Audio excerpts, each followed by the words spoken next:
नमस्कार, कविताच रेसिपीमध्ये आपले खूप खूप स्वागत आहे। आज आपण करणार आहोत कोथिंबीरीची खुसखुशीत वडी। त्यासाठी 1 वाटी बेसन पीठ, 2 चमचे तांदळाचं पीठ, धने पावडर, जिरे पावडर, लाल तिखट, हळद आणि मीठ, 2 चमचे तीळ, ओवा 1 चमचा आणि लसूण, अद्रक आणि हिरवी मिरच्या 4 यांची पेस्ट आणि 1 जुडी कोथिंबीर धुवून नीट करून स्वच्छ घेतलेली आहे।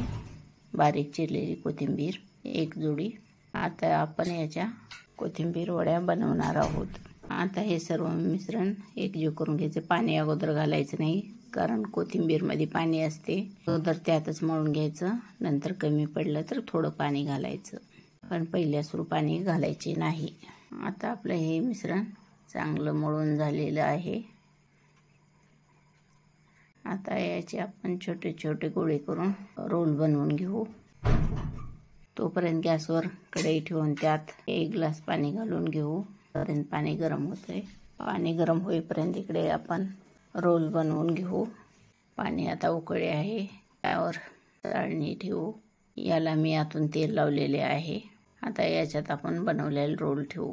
याला बाहेरून पण तीळ लावून घ्यायचे आहे, तिळामुळे कुरकुरीत छान लागते। आता आपण याला 10 मिनिटांसाठी वाफवून घेऊ। आता कोथिंबीरीची सीजन आहे, कोथिंबीर भरपूर आहे, त्यामुळे तुम्ही पण नक्की करून बघा आणि आवडले तर लाईक करा। कमेंट बॉक्समध्ये कसे झाले ते नक्की सांगा। माझ्या चॅनलला सबस्क्राईब करा। आता आपले 10 मिनिट झालेले आहेत, हात लावून पाहायचे आहे। आता आपल्या वड्या चांगल्या शिजलेल्या आहेत, उकडून निघालेल्या आहेत। गॅसवर पॅन ठेवू, त्याच्यात आपण थोडे तेल घालून घेऊ। आता आपल्याला ह्या वड्या शॅलो फ्राय करायच्या आहेत। तळून घेतलं तरी चालतं, तुम्हाला जर तळून आवडत असेल तर तुम्ही तळून करू शकता। मी फ्राय करून घेत आहे। आता आपण ह्या सर्व वड्या फ्राय करण्यासाठी ठेवू। दोन्ही साईडने चांगले लाल होईपर्यंत फ्राय करायचे आहे।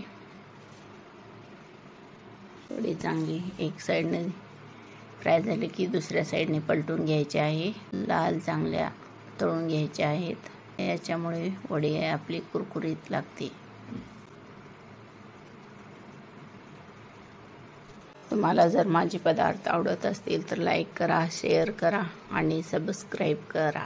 ह्या वड्या आता आपल्या लाल झालेल्या आहेत, दोन्ही साईडने फ्राय झालेले आहेत। आता आपण याला काढून घेऊ। आता आपण राहिलेल्या वड्या पण फ्राय करून घेऊ। आपल्या सर्व वड्या फ्राय करून घेत आहे। या वड्या एकदम कुरकुरीत होतात। याला 1 वाटी बेसन पीठ घेतले तर 2 वाटी कोथिंबीर असावी, म्हणजे वड्या छान एकदम कुरकुरीत होतात। आता या वड्या दुसऱ्या साईडने पलटून घेऊ। एकदम ह्या कुरकुरीत छान झालेल्या आहेत। आता आपण याला काढून घेऊ। सर्व बाजून चांगले व्यवस्थित फ्राय करायचे आहे, तेव्हाच वडी कुरकुरीत लागते। आता सर्व झाले आहेत, आपण काढून घेऊ। आपल्या वड्या सर्विंग डिशमध्ये सर्व करून घेऊ।